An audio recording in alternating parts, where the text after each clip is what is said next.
Right guys, so we have the Minolta X-700 here and we want to load it with film. So the first thing we're going to want to do is pull this up. We get to this area where we put the film in. Now next what we're going to do is take the film,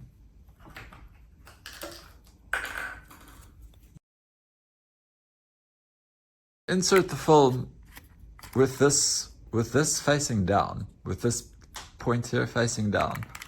So we're gonna put that inside the camera, we're gonna lift up this lever and lock it into place. Push down on the lever, lock it into place, and we're gonna pull this.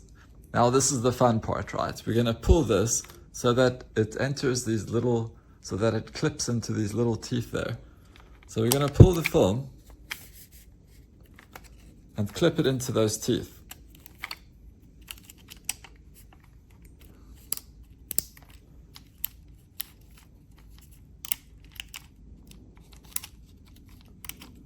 Right.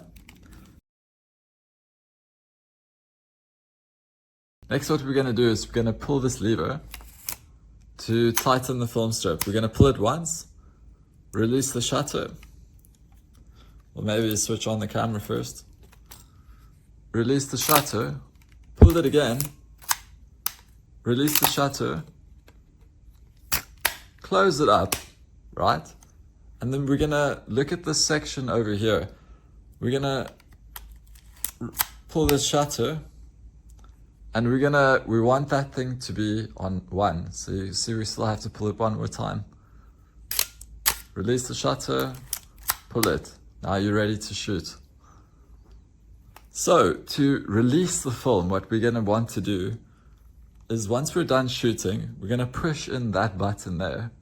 That's going to release the film inside this mechanism. And what we're going to do, we're going to pull this up and we're going to wind it. It might be quite difficult to wind, but we're going to keep winding, and eventually the film will go back inside the casing.